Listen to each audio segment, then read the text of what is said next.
under the weather. Mark is under the weather. He's asked me to chair the meeting tonight, which I will do. Nancy, I'm calling it to order. Do you have the attendance?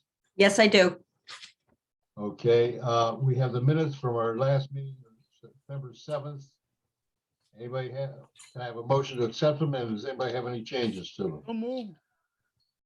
Moved by Bob. I had a change. I just wanted it to be on the record that I asked for a timeline to be provided at all meetings that include all major milestones. And I also wanted it to be on the record that I was omitted from the agenda. Where Thank was the milestone? Where in the minutes was the request for the milestones, Elizabeth? At the end, it's not included, but it's what I was asking for. In number 8. It just says Elizabeth Lane spoke about the agenda and timelines.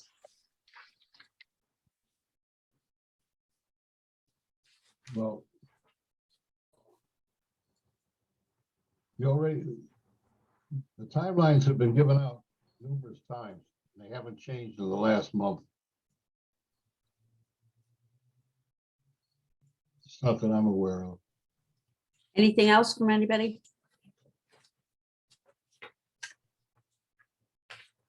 We had a second, I believe. Lois? Lois, all right. All those in favor, please raise your hand. 2, 3. There's Chris. Thank you.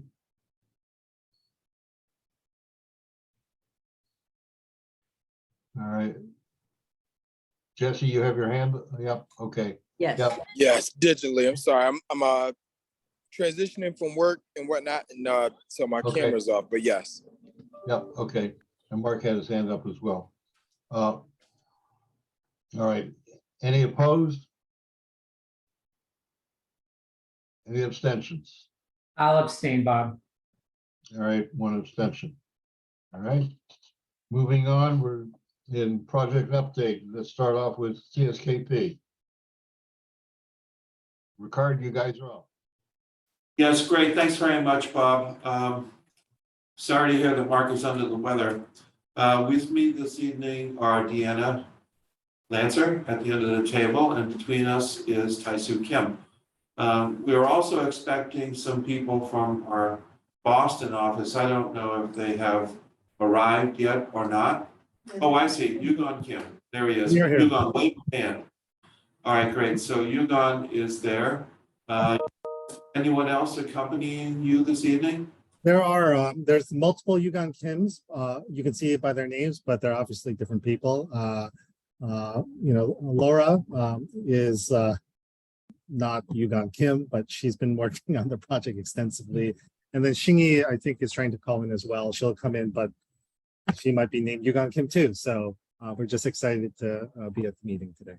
All right, great. Nancy, Thanks. Ginny is in the audio as the attendees. Okay. She just needs to be upgraded. Okay, great. Thanks very much. So we have been proceeding with design development documents. We're still on track for making our submission on October 7th. And we're still on track to making our Wetlands and Planning and Zoning Commission. We have had a number of coordination meetings between us, the civil engineers, and also the landscape architects. The next coordination meeting between us will be tomorrow. It's just the normal process. So far, no hiccups there. I want to follow up on a couple of questions that were asked at a prior meeting, and then we talked about it at the previous meeting, one of which is the size of the roof drains. We were asked if we could confirm with our mechanical consultant whether the 4-inch would be adequate. They did confirm that. But they also commented that the 4-inch diameter roof drain is fine for the large roof area at Prosser. However, adjacent to the large roof area is a smaller roof area, slightly lower.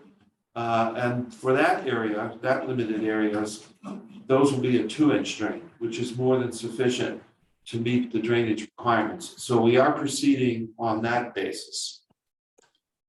We are working with SLR to submit the encroachment permit with the MDC. This is for the MDC right of way that passes through the Prosser site. So that we expect to happen before the month is over. I believe we're still waiting on a decision on the commissioning agent, but we still have some time. They just need to be on board before we get into CDs for the project. This evening, what we would like to do is give you an update on the McMahon Library plan and design. I think there were a couple of questions that were left open, such as the exterior material. So Yugon will be ready to report that this evening. But before I ask him to do that, and I'm going to ask Tai-Su also to comment on it in a minute.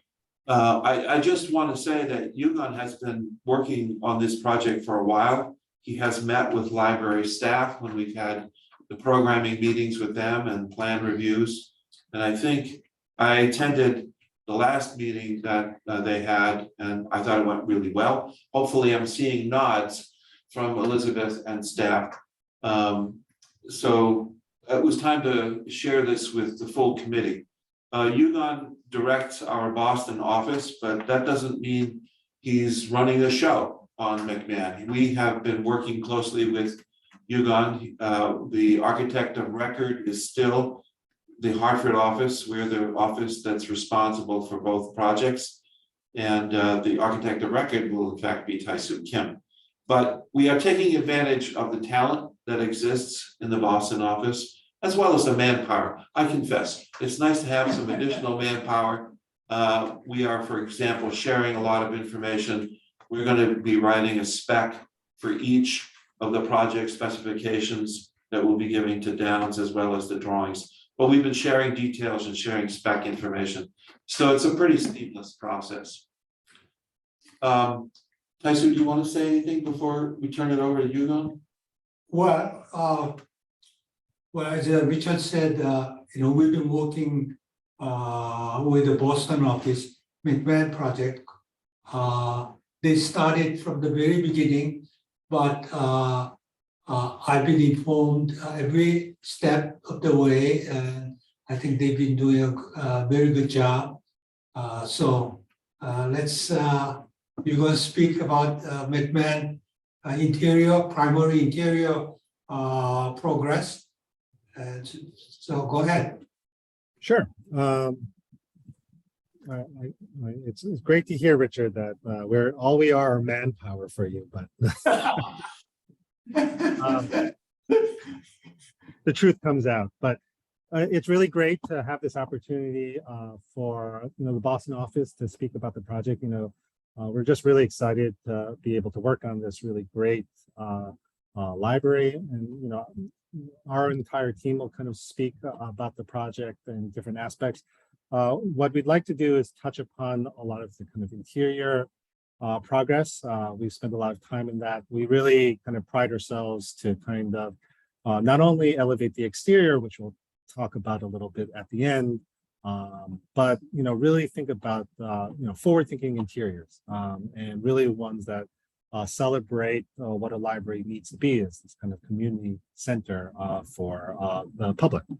So with that, I'll share my screen, and I'll kind of start it off, and then Laura, not Yugon Kim, and Xingyi will talk about certain areas of the building. Let me see. Can everyone see my screen? Yes. Blank page. Okay. Well, that's now maybe you can see the plan. Yep. Okay. So this is a plan that I think everyone's familiar with. It hasn't changed substantially. There are small things that we have done in terms of putting more time and thinking about the service desk, which is really at the heart of how every library really can function well. That in this kind of front area is a kind of adult kind of zone with a kind of fireplace here, community room over here, really this kind of circulation spine, because we know that equal parts people enter from this side of the building and park in the back and enter on this side. We have in the back, over in this location, the children's area down here to the south, the young adults over here, office block over here, study rooms in this location, and then bathrooms, family bathrooms and lactation rooms, and then other support spaces. So primarily things that I think you're very familiar about.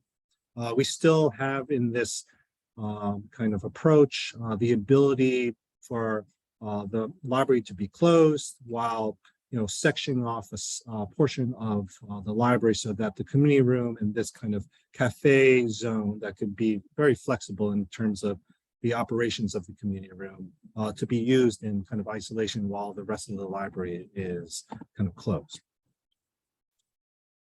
This is just a kind of cleaner plan. You can see that we've started really working with library staff, making sure that all the kind of library functions are appropriately located, making sure that the counts are right, making sure that there's enough bookcases, but also for now and for future growth, and also reusing existing furniture whenever possible. And so we've really kind of worked with them. We continue to work with them to just make sure that things are in the right place so that it makes their lives easier every day. So this is an axon which may for some of you be a little bit easier to read from the plan. Here is the kind of spine. We really located this circulation desk because we know that it's important to have optimal views in many locations, but specifically in the kind of younger age zone because, when they know they're not being watched, they often get in trouble. So, we do have this kind of circular table throughout the library to have optimal views in all the kind of wings of the building. You'll notice to see is that while the building inherently has this kind of rectilinear shape, we've started to introduce these curvilinear forms within the building, not only to encourage kind of flow circulation, but also to note different zones within a larger room. So you can even see here in the children's area that we're dividing different areas in this large space into different quadrants, but preserving the openness of the large space. And then really maybe thinking about this kind of green zone, using color as a way of denoting different blocks and allowing spaces to bleed into one another, really having this kind of playful and gestural feel within the library. So maybe Laura, you want to talk about this space? Yeah, so for the circulation desk, as Yugan mentioned, we kind of proposed like a softer curved desk that's welcoming and draws people in from either entry. We've also carried through an accent color to kind of bring you through the more public circulation areas. And you'll also see there are like floating displays and also an art wall, which we know is something that you guys had wanted to incorporate. And so, yeah, we wanted to, have some kind of like unifying features and colors, and also unifying the plan through the round curvilinear shapes. And then the one other part is that we've started to put placeholders for where there could be possible graphics within the library, whether they are graphics such as this to really celebrate the diversity, or community kind of inspired kind of graphics that we work with the library to identify. But they're throughout the library, having this kind of community area where there can be either art displayed on the wall or kind of larger murals. That's something I think that will be wonderful to include. Here is the community room. And so, as you know, that it's this area very to the right of the entry. And so this is the kind of count. About 30 chairs can fit within the space with possible 30 chairs in storage in the adjacent. There's a kitchenette that's adjacent to this space. And then this kind of cafe that could serve in different functions to support the community room and, and different types of functions that it might operate in. Shingy, do you want to talk a little bit about the adult area? Yes, sure. So for the adult area, since we're having a large volume of books or like linear count of bookshelves that needs to be incorporated, so we, in order to free up more floor space for chairs and for desks, we kind of condense all the bookshelf in the southwest corner. So we have bookshelves building to the wall and also bookshelf stacking in those areas to kind of create an immersive experience that you're surrounded by books. And that gives us more space for casual layouts of benches or seating tables and computer desks, as well as casual seating near the fireplace and along the benches that's along the front facade.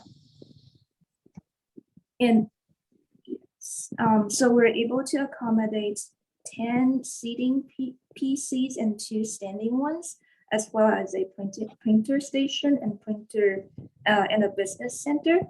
And you can see the tables we have round tables in the community, in the cafe area, as well as in the adult space, so that furniture similarity kind of ties the space together as they're all under a roof.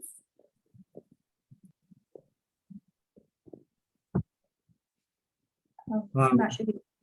So, these are now some updated rendering, I think, that, we've kind of put some time into, so you can really see how the space feels.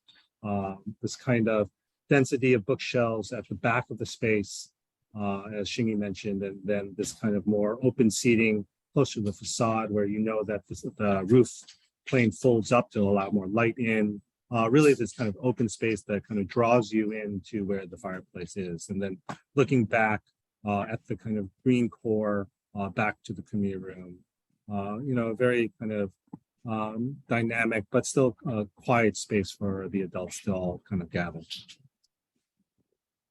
And then Laura, do you want to talk a little bit about the children's area?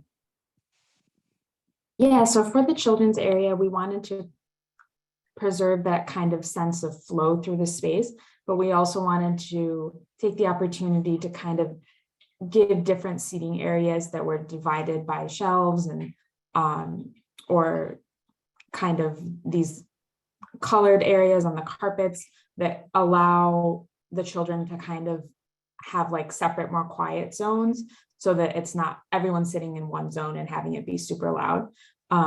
So in the back, in the top left corner, you can see the story steps are kind of anchoring the space, and there's a built-in display cabinet behind that with seating for the kids in front. And then at the corners of these 2 round elements, we also have a playful display area for kids' books and for take-home things and other things like that we thought were a great way to kind of draw the kids into the space and kind of greet the kids and their parents as they enter the space.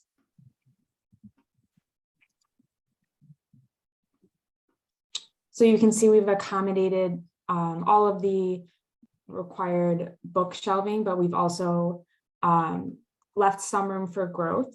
And you can see there that we've also incorporated the existing shelving, which you might have noticed in the library is currently the red shelving that you'll see in the renderings.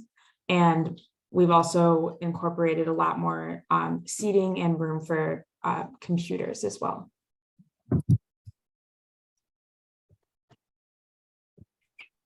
So in the renderings, you can see that we have this blue color that kind of draws you through the space, and it's accented on the left wall.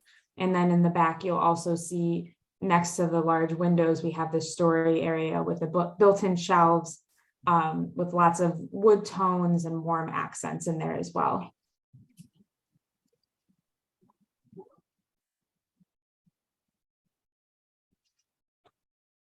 You want to talk about the tea room? Or? Oh, yes. So the teen room is a little more private. There's a glass partition for sound. But we still wanted to bring in this curvilinear element and kind of also bring in some fun color and as well as some lounge seating in there. We proposed a screen on the wall for different. What's You that know, movie- keychain? Oh, that's like What's 5 that? years. Wow. Now that I've been here for 6 years, a month and a few weeks. Sorry, I think I cut out for a second. Well, you should have seen when I didn't get one. Well, you want this one? No. What I called for, I'm in my meeting. Lisa, I can't Christine, we hear need you to mute, Chris. So in the teen area, you can see that there are 2 entrances, and so on the one side, there's also a monitor for gaming or movies or whatever educational purposes there might be as well. And then at the back, there's 4 computers as well as a printer.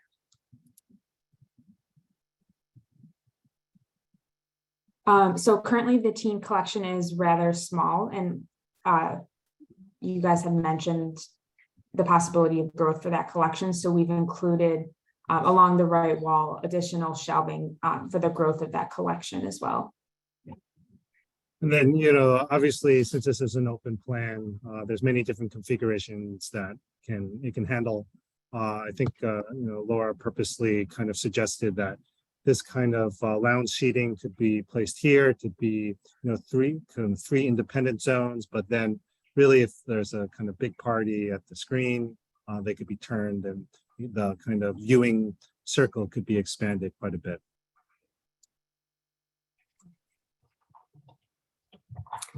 So here you can see we've brought through that colorful green accent color. And you also can see that there are more quiet study tables that's kind of separated by the lounge seating in the middle, and very open to the windows beyond as well.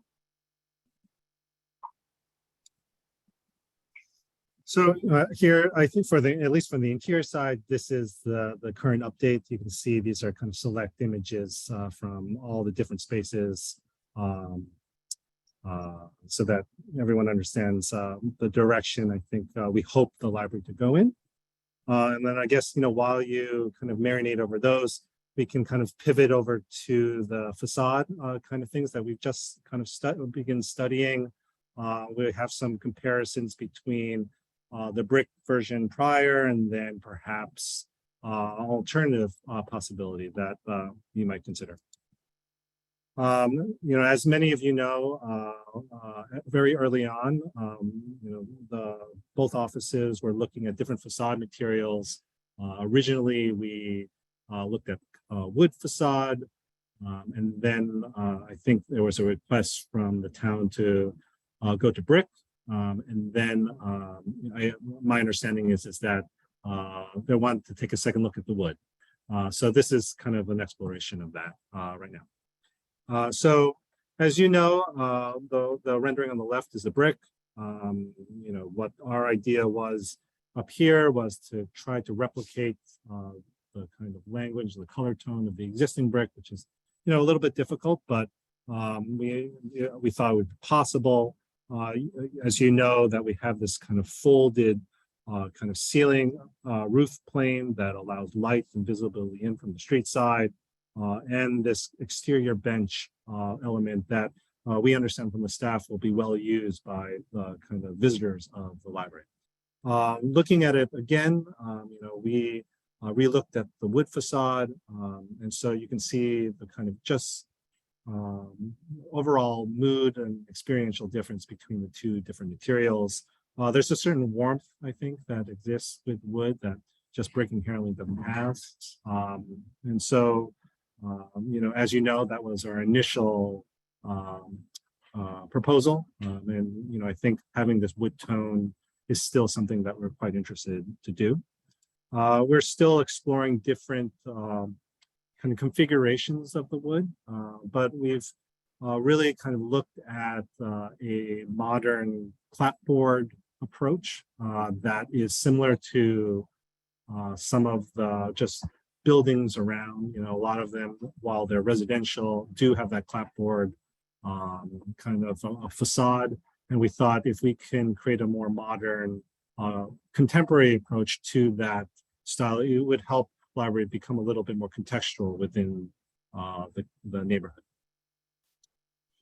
Here are just some few more renderings. You can see here that we're playing with some of the kind of facade, kind of clapboard dimensions, really playing with the gravity of the material, again, allowing the material to wrap around the bench. I think giving it a very kind of forward thinking and warmth to the neighborhood. Unlike the first kind of proposal, we've started looking at this other product called Parklet or Proderma, and it is something that we've been using on another project up here in Boston. It is a wood veneer that's applied to a Bakelite subcore, which is this kind of plastic material. What it is the wood veneer has a resin coat on it that allows it to, its effects to UV be limited, and it allows it to be, very limited maintenance that, natural wood doesn't inherently have. And so this was kind of our suggested material. We looked at some cost comparison initially at a very schematic level with the construction manager. It's it's at the same kind of price level as brick. So it's almost in some ways a cost neutral kind of swap. We of course will continue to do that kind of pricing exercise. But our recommendation and our hope is that the committee still may consider wood as a facade approach to the library. And with that, I will turn it back to the building committee. If you'll stop sharing your screen so that we can see if people have questions. Thank you. Sure. Does anyone have any questions? They have questions? Patrick. Thank you, Bob. Well, I'm the newbie here, but I will ask a couple of questions. One is there a difference in the pricing for the brick versus the wood? It is, in our initial pricing, it is a kind of cost neutral thing. The Prodex is slightly less actually. And so we'll just, as we're developing, just,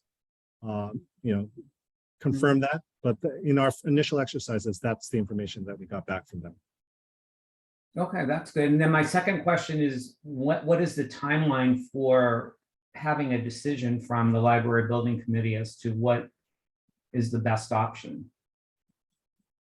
Well, as you know, we're fast approaching 100% DD. So sooner rather than later, I know that Richard, that probably there are different ways to extend that decision-making kind of thing. I'll have to defer to Richard about that in terms of procedures and decision-making and timeline. Okay. Richard, do you want to kind of pipe in about that? Yeah, so thanks. So we are, our agreement is to, our agreement with Downs is to give Downs enough information for them to proceed with cost estimating for design development. I do believe we have a committee meeting, I believe on the 9th, confirm, Nancy, if you can, when the next committee meeting is. The 19th, I believe. The 19th, okay, so that places us maybe a week and a half after we submit the design development drawings to Downs. We can certainly ask Downs to price, in other words, confirm the price for the wood versus the brick. But I'm hoping that on the 19th, we can get the nod to proceed in one direction or the other, if that's possible. We need to then continue with the plans and final plans and final specs into January.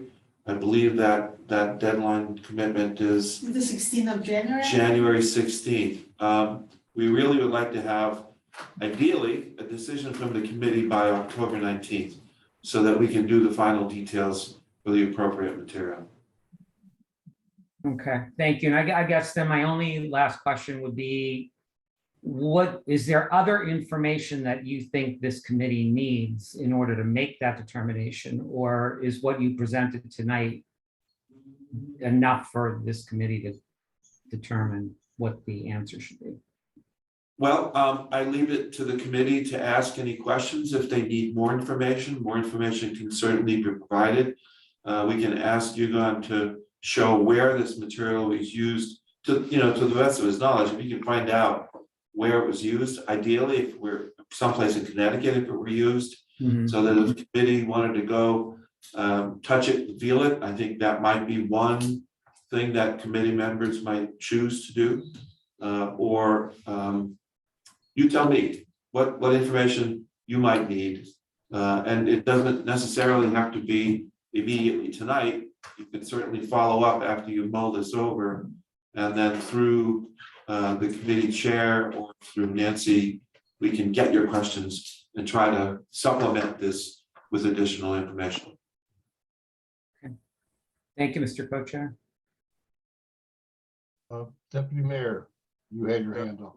Yeah, thank you, Mr. Vice Chair. I just wanted to take a moment to thank TSKP. This is a tremendous presentation, and I think that the space layout is contemporary, thoughtful, and just quite awesome. I like the flow, the sight lines, the opportunity for shared spaces. My only question is, have the library staff and the space program subcommittee bought into this and been a part of these great ideas? I'll leave that Elizabeth to answer. Yes, we have been a part of every step of the way with the programming space. And I just wanted to say that I'm so impressed with how they were able to include so much of what we were talking about in both abstract ways and real ways into these spaces. And we are very excited about how flexible they are and how easy I think it will be for our public to understand what spaces for what and where to go and, all the different feels of those spaces. Thank you. Lois, you have your hand up. I have a series of unrelated questions. Could you show me again the conference room and how it's possible to close that off from the rest of the library for an evening meeting? I didn't see how one would get to the bathroom. Sure. So, it's hard to see, but if you can see my screen now, I will get there. So really, the plan is there'll be a sliding door in this location so that, this vestibule door can be closed, and then this will be the accessible route in. And then there'll be another door in this location right here so that the bathrooms, both bathrooms will be accessible. So this whole zone will be kind of an isolated zone that is kind of locked down, as a kind of security lock for the rest of the library. Okay, fine.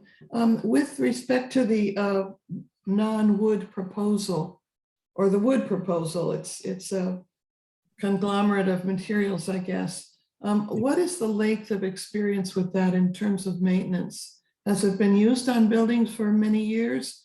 There is, there is actually a building, this building right here that actually Xingyi, I think very young, a long time ago, worked at the firm that designed this project. It's been up there for quite a long time. I looked at it, while we were developing. It's in very good condition.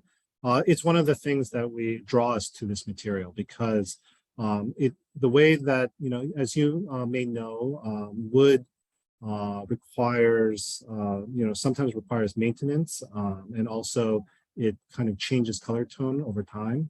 And that's, I think, a lovely aspect of wood. It's a changing material, but we don't want to burden the community with, too much maintenance, too much operation. So this is a very low maintenance product that has a long lifespan. We will provide the committee with warranty information, other precedent projects so that they have that kind of full understanding about this particular material. Do you mean quite a long time, like 20 years, or quite a long time, like 40 years, or 6.5 years? Can you define quite a long time? Well, this building, I think maybe it's been, I have to go back, maybe this is a 15-year-old building, but I'll have to go back and confirm. We will find, we will gather more information about its warranty and also where there are projects that have been around for a longer period of time. And then Hugo, I have a question. Is this relatively new in America? I see you have examples here in Italy, which would be a great place to visit by the committee, or there's another place in Australia you have here as an example. well, Maybe Jesse White can book a cruise and go visit on behalf of the committee. well, there is a reason why we picked 2 out of the countries so that we know. There are many here in the States. So we, in fact, are using it on another school project that the office is building now. That has been vetted through the community as well. So I'm confident that, the material is a robust one that has a long lifespan. I just don't have the specific precedents on my fingertips, but I'll provide those to the committee. Well, you might also look at what their standard warranty is. That might be of interest to the committee. Well, I can tell you one example near Bloomfield, University Hartford Art School did the addition maybe 20 years ago.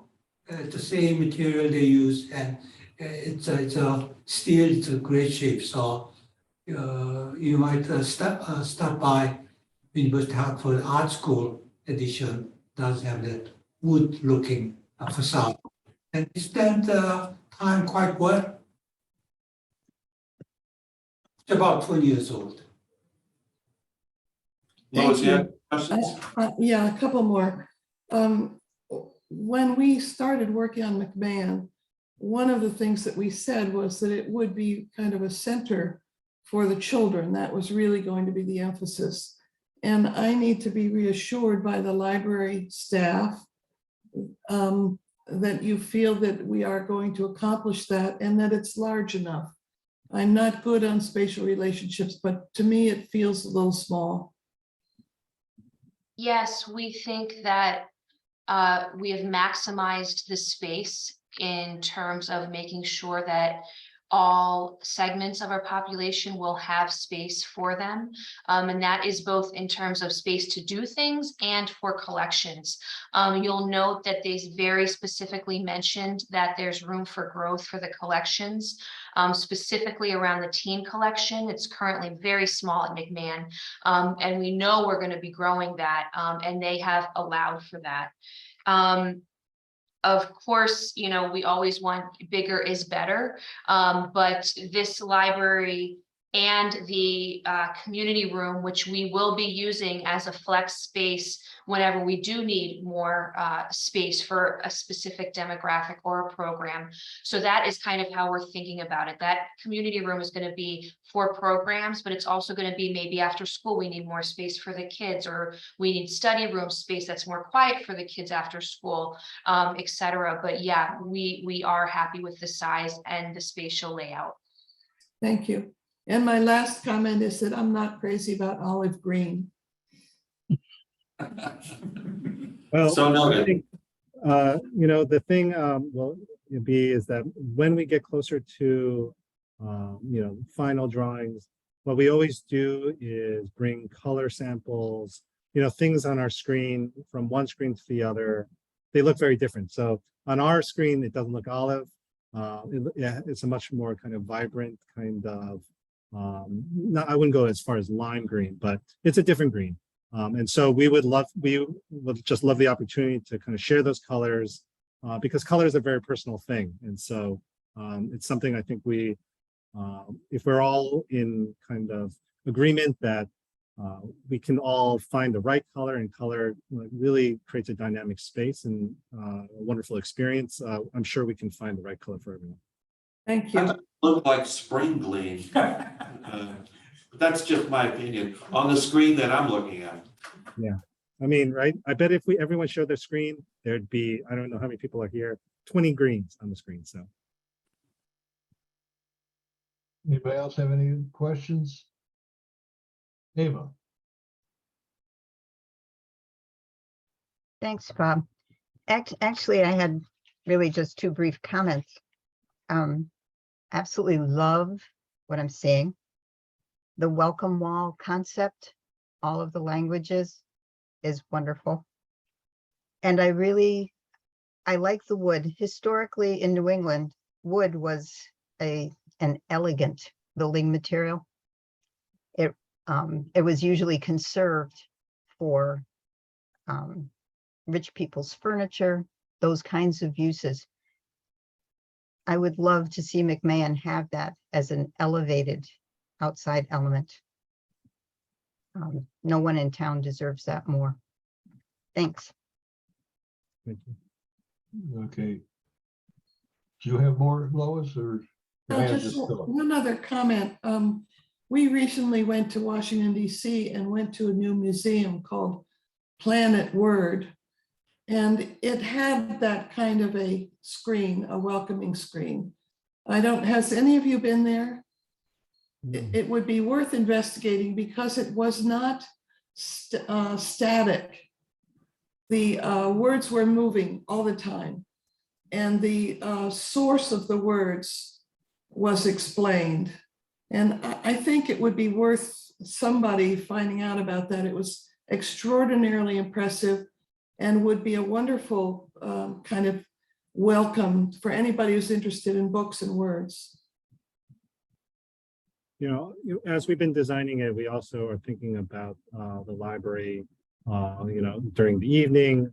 As many of you have seen, are the kind of playful kind of lights in the adult room that will now cast light outwardly. Our hope always is when we put that welcome wall up is that, it basically allows the interior of the library to act as this kind of extension so that people can see the interior of the library even on off hours. And so that welcome wall would be a part of that. So it's just a kind of great thing, I think, for a library to express, touching upon the wood. We always believe that, from a kind of sustainable standpoint, wood from an institutional building makes sense. And, communities should lead with that kind of example.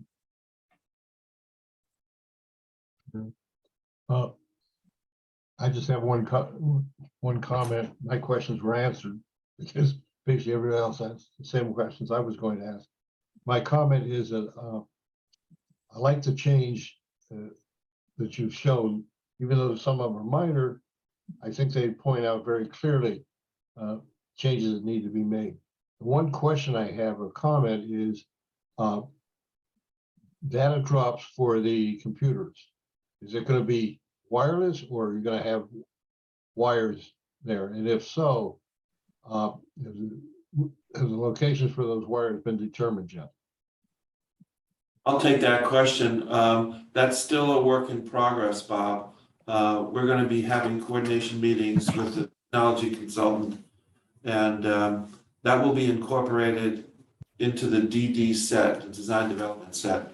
I think there will be wireless as well as wired, a combination, but the actual locations, I haven't seen the recommended locations just yet, but stay tuned. We'll have the answer. Do you need any input from the library staff before you can go forward with that, both for McMahon and Prosser, or are you okay with it? I'm okay with it right now. We had a questionnaire that was issued to library staff. This is in addition to the library staff, but also to the town staff. So we want to make sure we get it right. So they submitted, our technology advisor has submitted a questionnaire, and we will be getting responses from them. I think we already got some responses. So we're all set for now. Bob, I think we're enough to proceed. Chip has his hand up. Oh, yeah, Chip. Good evening. Just actually, well, if Elizabeth, if your question still is related to McMahon, I'll wait until the end. So I don't want to shift gears on this. I just wanted to respond to Lois. Two of our librarians, Heidi and Nicole, went to ALA this year, which was in DC. And the one museum that they came back raving about was the museum you mentioned. And a lot of it was that play with technology everywhere. And I know the elevator was a really cool experience as well. So lowest point taken, and it's something we're talking about on staff and something we've talked about with Ugan as well.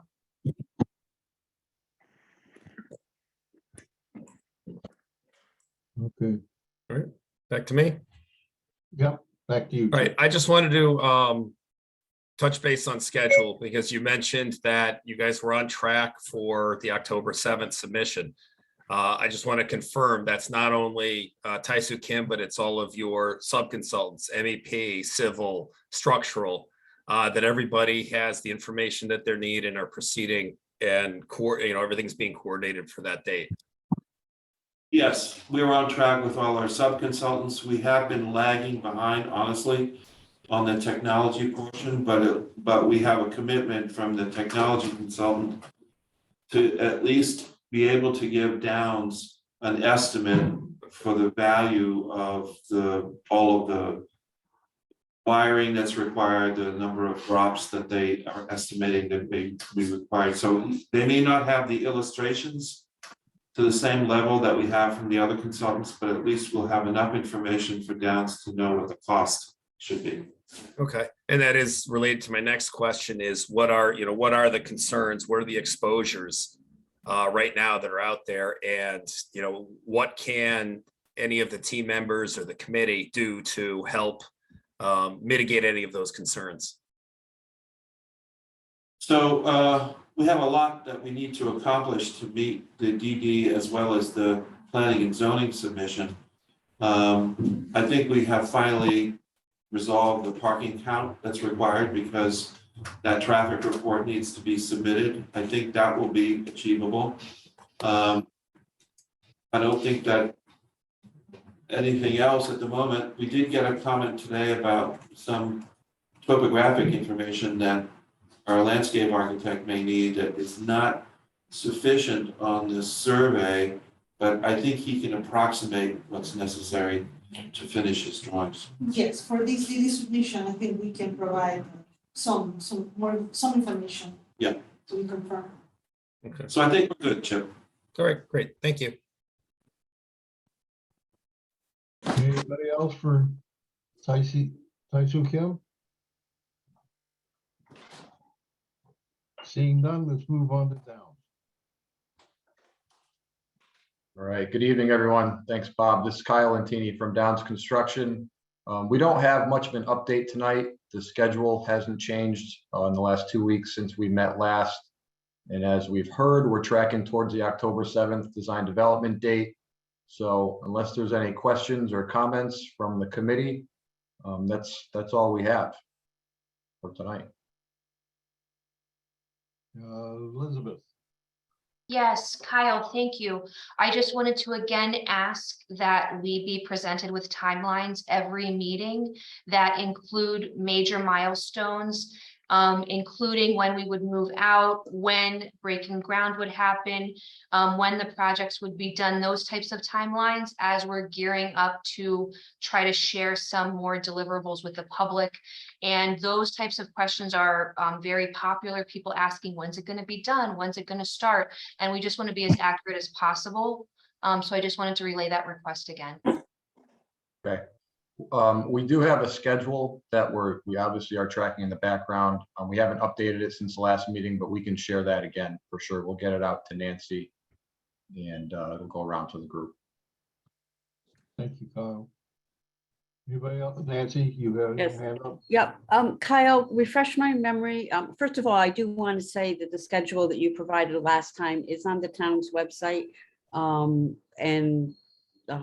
The presentations that are provided, Elizabeth, do appear on the town's websites, and it has some of those key dates. So feel free to visit that site. But my question, Kyle, is just for refreshing my memory as well as anybody else on here.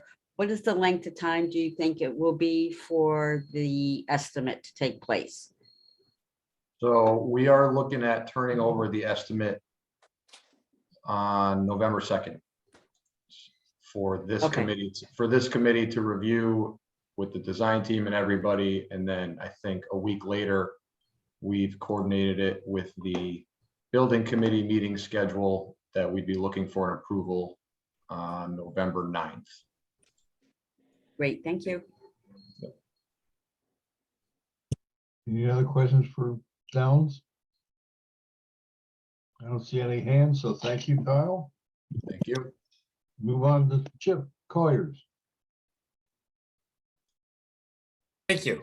The areas that I've been focusing on are the move and temporary space. We had a meeting yesterday with a local company that does both storage and moves. And I think it was at the library, I think it was a good meeting to help understand exactly what the folks in the library are looking to store short-term, to store during construction and move back and forth. They're going to give us an estimate that as to the cost of those things, so we can check that against the budget and see where we are. They are in state contract, but most likely based on the value that we're going to want to go out to bid to at least two of the companies that are on state contract for that. So I think we made a good bit of progress yesterday in understanding that process. On the temporary store, I'm sorry, on the swing space, I now have a scaled floor plan, and I'm now locating all of the power and data, thermostats, electric panels, all of those things on it, so that we know where there might be limitations to locating within that space. So I'm progressing with that. And then the other piece is the commissioning agent. I submitted to Nancy for a draft of the lead V4 commissioning scope and requirements. And I think from a scope perspective, most of that's in good shape. At this point, it's really just understanding what other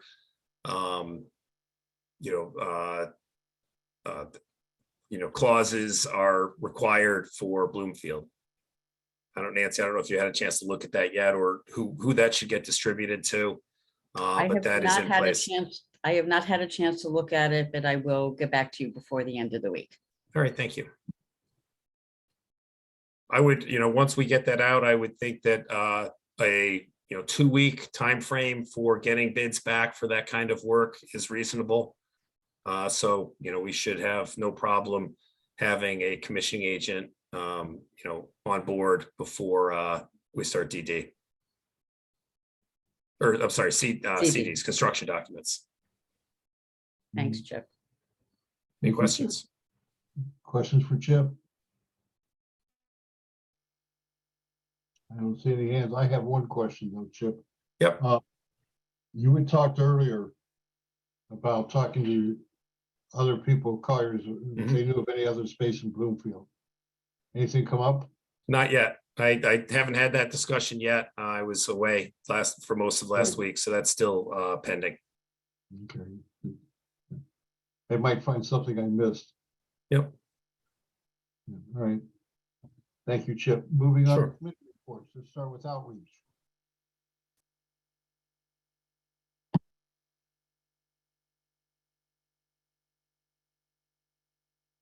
Is that Leah? Outreach? No, I'm space planning. Your space plan. So outreach Maxine's has, out. Okay, go ahead, Elizabeth. outreach has not met. We're still data collecting in terms of things to share with our public. We were at the Senior Expo yesterday or Monday, giving out information about the building committee projects, and we continue to share information on our website and via our social media channels. And of course, all of the presentations that are shared with Nancy are on the library website as well. Thank you. Programming. Thanks, Bob.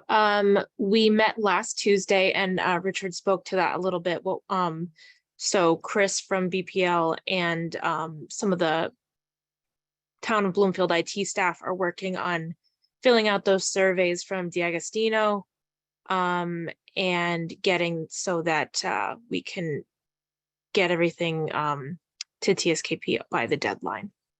And we're also meeting next Tuesday. Right. Thank you, Leo. Elizabeth, I know you have an ad hoc swing space committee at the library going. Is there anything you want to report from that? We are working on the swing space details every day. I know Allison, Quincy, and Brooke on staff are going around continuing that inventory process. As Chip said, we had a very fruitful meeting yesterday with Meyer. Interesting to note that the one gentleman from Meyer is on the New Britain Public Library Board of Trustees. So that was a very welcome addition. He understands all of the things that the very technical process that this is all going to be. And interesting to note, one of the great takeaways from that is while we are moving, we're actually going to have a pop-up digital library somewhere in Prosser that's out of the way. So that will ensure that we'll have a continuity of service while that move to Invery Mall is happening.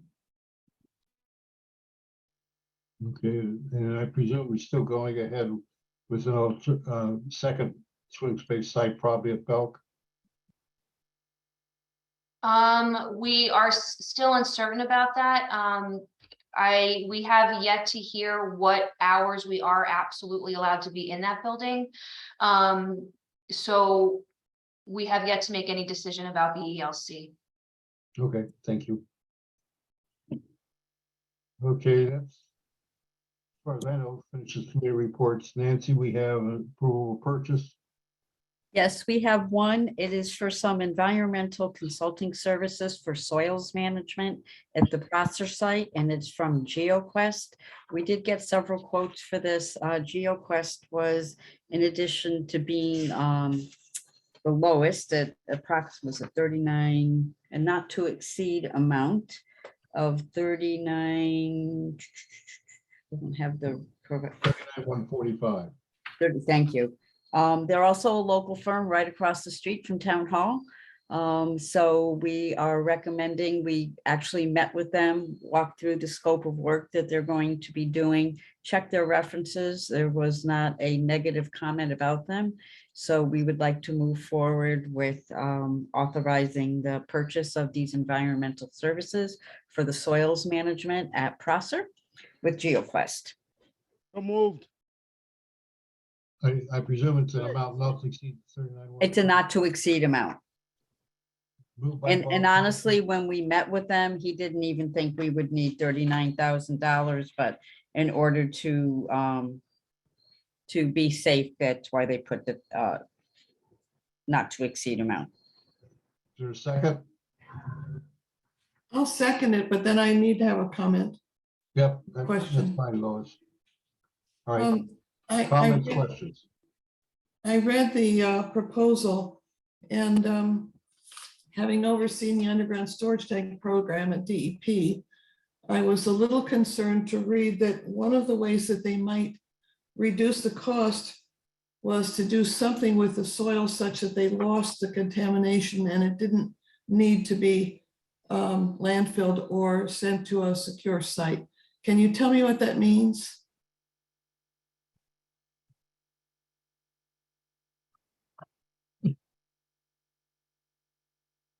I will defer to, I don't see Scott Scholl here. Scott was the one that, Kyle, do you have any information on this? Sorry to Not put off you the on the top of my spot. head. Yeah, Scott wasn't able to make it tonight. Unfortunately, I can't respond to that. I'd have to read up on it. Tom, do you have anything? Oh, Tom, I'm drawing a blank too. Lois, can you just please repeat your question? It Let me was, think it about said it. that there was no contamination from either of the tanks, apparently, of the soils. They were both solid. But they did find some PAHs and some lead on one of the sites. And part of the remediation that they proposed was, it sounded like, disturbing the soil such that they would lose the contaminated soil. And that would reduce the cost of disposing it. And maybe it's perfectly standard, but to me, it sounded like they were going to leave it there. Yeah, this is Richard. I could maybe make one comment. I'm sorry to interrupt, Tom, but you have experience in this. Obviously, you've been you were with DEP for a while, but I may be mispronouncing it, but I believe PAHs are polyaromatic hydrocarbons, which are it's a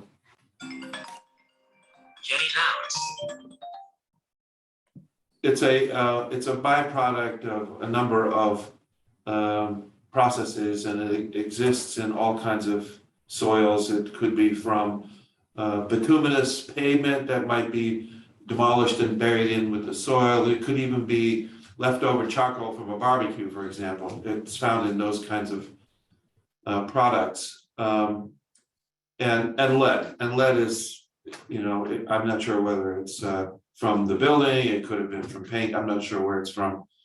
But I believe what they're referring to, what sometimes people have called the solution to pollution is dilution. And I'm sure you're familiar with that terminology. And it worries me every time. Yes, and we need to ask for clarification about that from GeoQuest. You raise a good question. So we should forward this through Downs to GeoQuest to have them explain. Yeah, that's what I was going to say, Richard. Once it gets combined with other soils, the percentage of contaminants will be the allowable range to either be removed from the site as clean material or repurposed within the site. And this site is a place where we're hoping to attract people and children. So let's ask the question and be reassured. Absolutely. Are there any other questions? Seeing none, all those in favor of the proposal as submitted, please raise your hand. 2, 3, 4. Lois. We'll see. Dr. Bryant, Erica. I don't know how you're running. Bob Ike, how you, your hand is up. Okay. That's 1, 2. Jesse is up to 1, 2, 3, 4, 5. Well, we have 5 definitely in favor. And those against?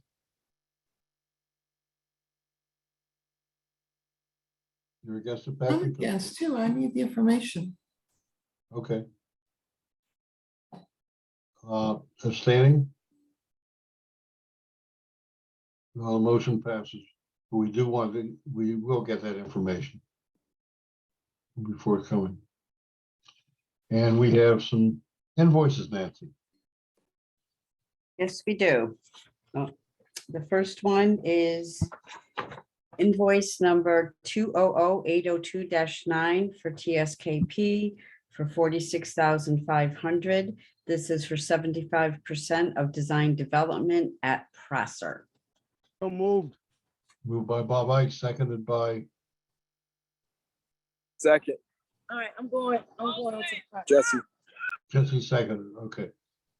Any questions? Seeing none, all those in favor, please raise your hand. All those opposed? Abstentions? Unanimous. Okay, the next one is 220103-6 revised, also to TSKP Studio in the amount of $14,870.01. You will note that this contains a credit for the mileage that was previously charged. So moved. Moved by Mike, seconded by Second, Jesse. Jesse again. All right. All those, any questions? Seeing none, all those in favor, please raise your hand. Those opposed? Seeing no, any abstentions? That's it Seeing for me. none, passes unanimously. Before we go on to future meetings, I want to take a minute, welcome Patrick Lorenzo as our latest member of the building committee. Patrick was just appointed yesterday, who was sworn in today. Patrick, thank you for joining us. Welcome, Patrick is an ex. Thank you. Council. He has been attending a lot of our meetings by YouTube and just watching and paying attention and asking some questions along the way. Welcome, Patrick. We're glad to have you with us. Thank you, Mr. Vice Chair. Appreciate it. Nice to be here. All right, our next meeting, you will notice we're skipping. We're going to get a 4-week break. Our next meeting will be October 19th, which is 4 weeks from now. And that will give us all time to, again, to make sure we have everything moving in the right direction.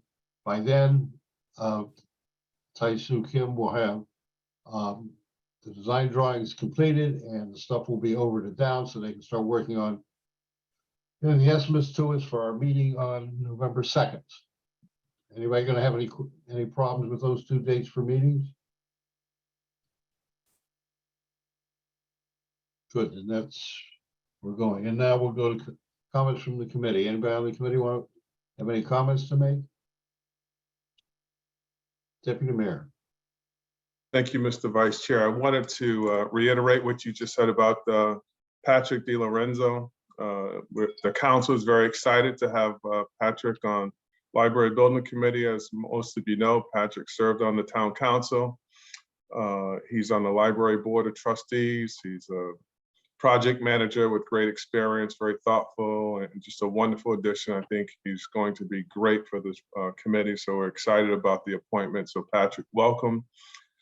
Secondly, I did want to report out unofficially that the town's library community investment fund application to the state in the amount of $5.5 million survived the first round of cuts. It looks like we are one of the applications that will be a finalist. I believe that the final agenda by the governor is due within the next week or two, but fingers crossed, it's looking good, and we remain optimistic. So I just wanted to report out on that. Thank you. Thank you. Thank you, Deputy Mayor. Anybody else on the committee have any comments they want to make? Elizabeth. Go ahead, Jesse. Oh, Jesse, sorry. Go ahead. Yeah, my apologies. I just want to say Rachel Tanucci, who is a staff member at the library, has started to come over to Bloomfield High School. We have already met, and she's been coming to Bloomfield High School every Friday faithfully, just to, one, help us with our selection, and then as well, she presented to our staff just to try to get their library cards, to them, and to try to bridge the connection between the library and Bloomfield High School. So I'm extremely excited about the partnership, the growing partnership, and I want to thank Elizabeth for her leadership as well. Thank you, Jesse. Elizabeth. Thank you, Jesse. I can tell you that the library is equally excited about our partnerships and our presence in Bloomfield schools, starting with the high school. I wanted to let everybody on the committee know that there is a library construction site tour presented by the Connecticut State Library at Meriden Public Library. That's on October 13th. There will be a panel discussion followed by a tour of the library. And I know TSKP Studio will be there. You'll hear about experiences with their renovation, the reality of managing a big project and dealing with changes, and the lessons they've learned along the way. We'll have some staff members there as well. The state library is inviting library directors, library board members, building committee members, and municipal officials to attend. So please put that on your calendars.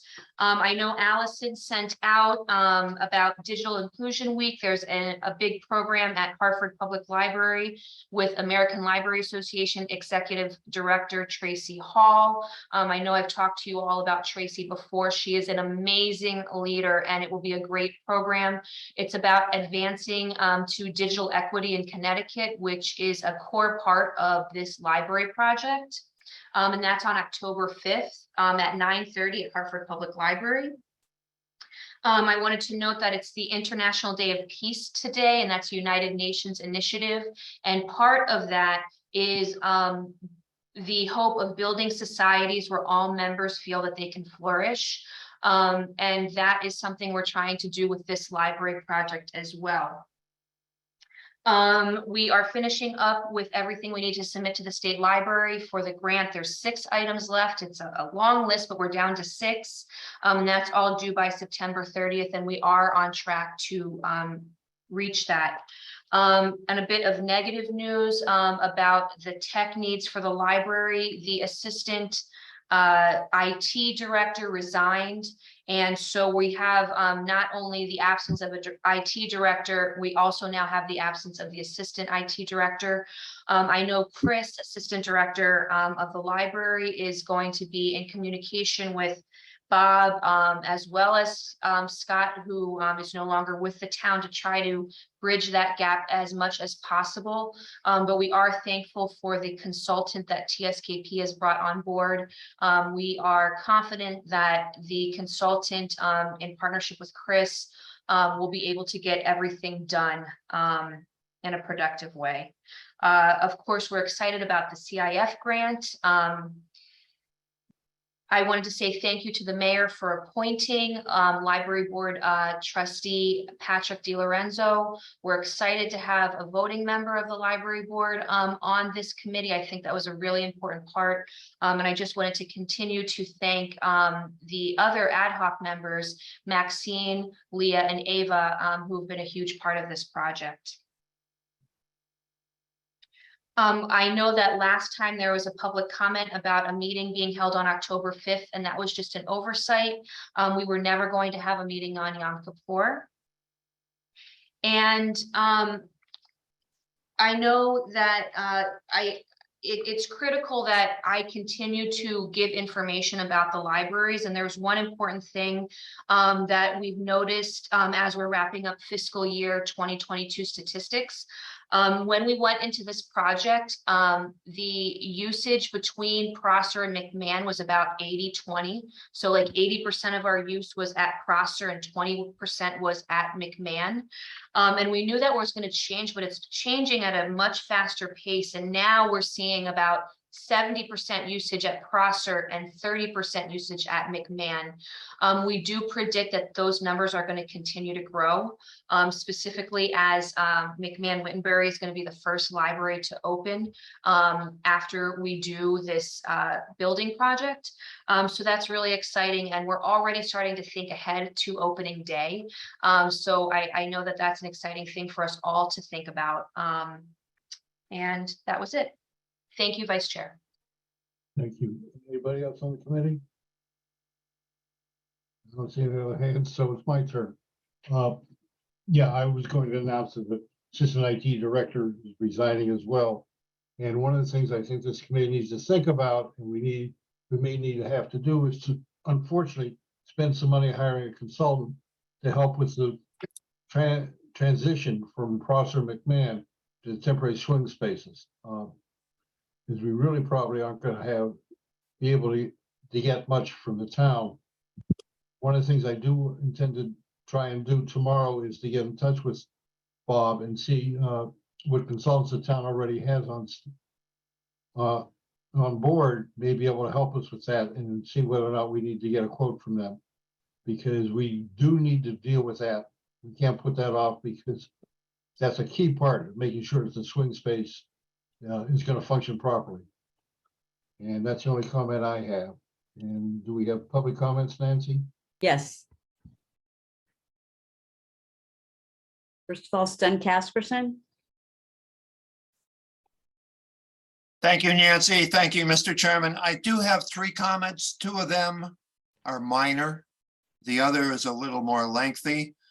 These are comments that came or would have come regarding prior meetings. The first one is that there had been stated by the committee that right turns only out of Prosser would be accepted. No left turns at the 2 exits. Conceptually, what that means is people will turn right, go into the Riley parking lot, turn around, come back, and get into the traffic. No mention was made of whether right turns out of Riley are acceptable in this scenario. So I just mentioned that. This is a constraint of this particular site selection, and there are others. Second comment. There was discussion and brought to the attention of the committee the MDC sewer easement requirement on the west side. I had brought this to the committee's attention many weeks ago, and none of this should have been a surprise if it was, but made a point, this is another constraint of this particular site selection. Number 3, this is a personal comment regarding the service road proposed for a garbage truck, refuse truck to come in and pick up from the dumpsters. I will say I am in capital letters not in favor of this. Not. Why? Because the term industrial, quote unquote, was once used some weeks, 2 months ago, regarding some of the early TSKP renderings. A service road, asphalt, garbage truck put in there from the west side approaching the building. This is going to start looking like a warehouse. The committee needs to really think about how to get rid of this service road. This road will cut off any people, children, personal access to the brook from the west side. It's already been decided by the committee or others.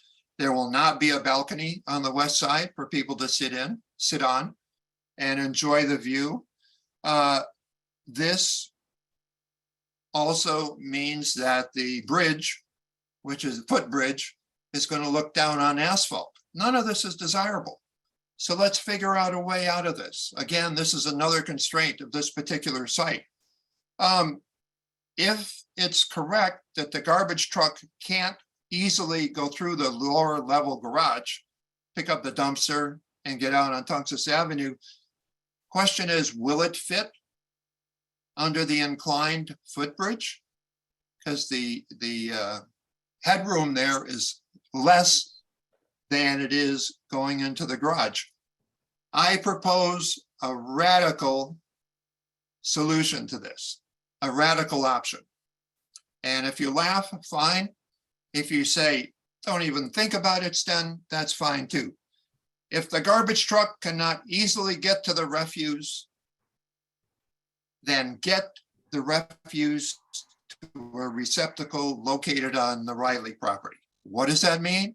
It means that refuse would be collected probably in plastic bags underneath the library in a space and accumulated, and once or twice a day, once or twice a week, carted over to take to a dumpster on the Riley lot. What does this mean? It means more work, more time for somebody. But the library is not a restaurant. It's not a manufacturing facility. I'm sure that 90+% of whatever they discard is paper, and paper works. It's going to be clean. It's going to be bagged. It's not going to be a problem. So I don't know if you've had other inputs on the service road. It's difficult, especially with the easement right next to it. So somebody give this some more thought. TSKP came up with options 1, 2, 3, and 3A. But In none of them did they say, okay, let's in effect move it from one side of the brook to the other and then bring in the garbage truck. I would have proposed another bridge, a bridge that the garbage truck drives over to pick up from the dumpsters, but that was just plain foolish, unless you have $2.5 million. And I wouldn't want to voice that on you. Thank you. Thank you, Stan. Next, we have Linda Pagani. Thank you. Yeah, I just want to say how great the presentation was tonight by TSKP. It's very, very exciting. I'm also happy to see that an entire meeting was devoted to the McMahon-Wittenberry project, because in the meetings that are public meetings anyway, it's kind of been given short shrift. And I know Prosser is the bigger project and the more expensive project, but it was just great to have the focus be on McMahon-Wittenberry. I think the interiors look exciting. It's just a very, very exciting project. The other thing is I do like the wood. I think it just distinguishes that building a lot from its immediate surroundings. So I would hope that the warranty information and it all pans out so that it can be wood.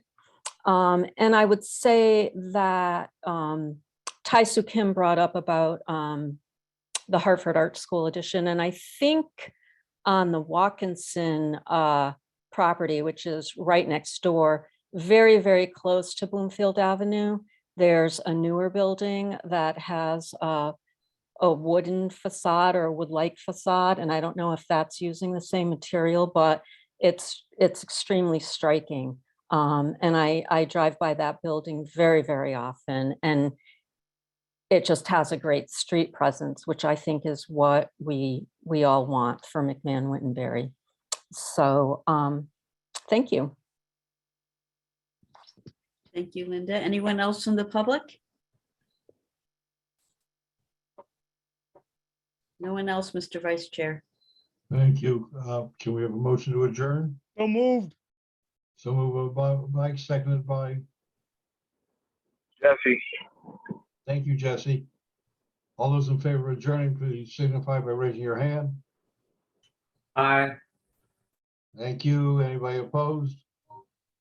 Abstentions? We're adjourned. I want to thank everybody for coming to this meeting, and we'll see you again in 4 weeks. Thank you very much, everybody. Have a good Thank you evening. all for the warm welcome.